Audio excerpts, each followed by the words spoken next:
Hi, welcome to tasty testing. வீட்லேயே ரொம்ப simple and டேஸ்டான எக் பப்ஸ் எப்படி செய்கிறதுன்னு பார்க்கலாம்.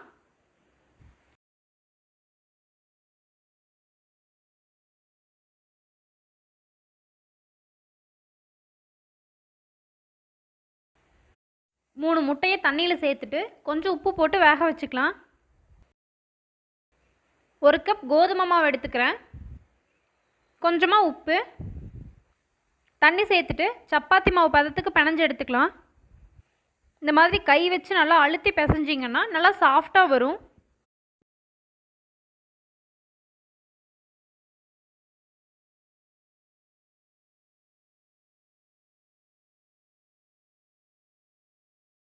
மேலே எண்ணெய் தொடச்சிட்டு கொஞ்ச நேரம் மூடி வச்சிடலாம். மீடியம் சைஸில் 2 பெரிய வெங்காயம் எடுத்து இந்த மாதிரி கட் பண்ணி வச்சுக்கலாம். 2 பச்சை மிளகா குட்டியாக கட் பண்ணி எடுத்துட்டேன். கொஞ்சமாக எண்ணெய் சேர்த்துக்கலாம். கடுகு கடலப்பருப்பு சேர்த்துட்டு கட் பண்ணி வச்சுருந்த பச்சை மிளகாயை சேர்த்துக்கிறேன். கட் பண்ணி வச்சுருந்த பெரிய வெங்காயத்தை சேர்த்துக்கலாம். கொஞ்சமாக உப்பு சேர்த்துட்டு நல்லா வதக்கி விட்டுக்கலாம்.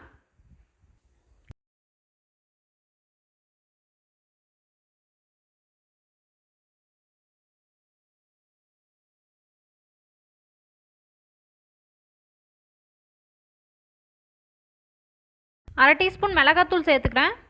1/4 டீஸ்பூன் மல்லித்தூள்,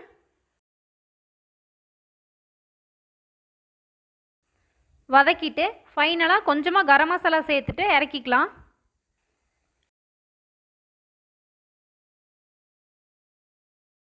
ஆனியன் மசாலா ரெடி ஆயிடுச்சு. முட்டையும் வேக வச்சு எடுத்தாச்சு. ஊற வச்சுருந்த மாவை இந்த மாதிரி சின்ன சின்ன உருண்டைகளாக பிரித்து எடுத்துக்கலாம். வரமாவு சேர்த்துட்டு எந்த அளவுக்கு மெலிசாக தேய்க்க முடியுமோ அந்த அளவுக்கு தேய்ச்சி எடுத்துக்கலாம்.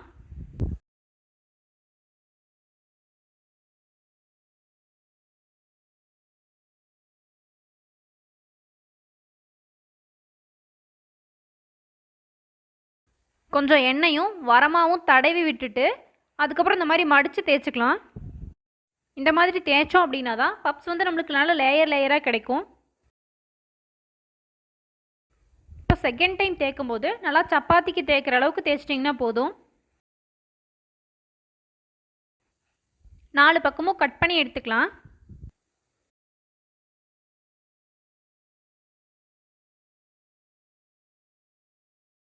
முட்டையை கட் பண்ணிவிட்டு கொஞ்சம் பெப்பர் தூள் சேர்த்து வச்சுக்கிறேன்.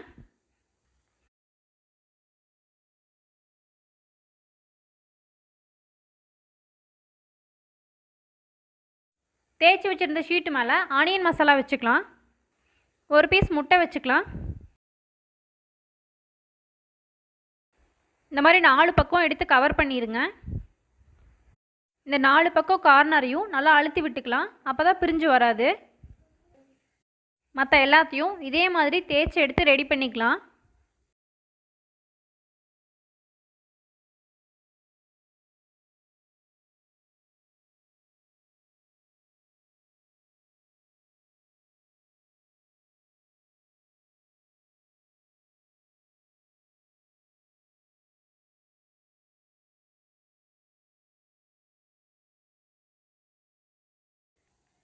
இந்த மாதிரி கவர் பண்ணிவிட்டு வைக்கும்போது லைட்டாக எண்ணெய் தடவி வச்சிங்கன்னா ட்ரை ஆகாமல் இருக்கும். எண்ணெயை சூடு பண்ணிவிட்டு எல்லாத்தையும் பொரிச்சு எடுத்துக்கலாம். பொரிக்கும் போது அடுப்பை மீடியம் ஃப்ளேமில் வச்சுக்கோங்க.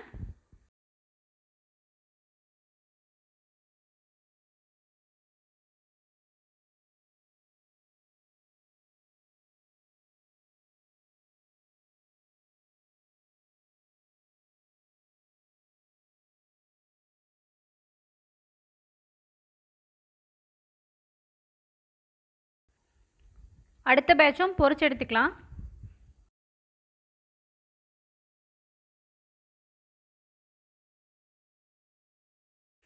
நீங்களும் வீட்டில் ட்ரை பண்ணி பார்த்துட்டு ஃபீட்பேக்கை கமெண்ட் செக்ஷனில் சொல்லுங்கள்.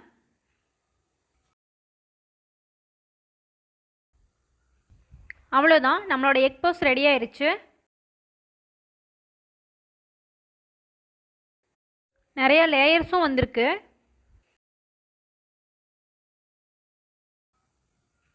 தேங்க்யூ.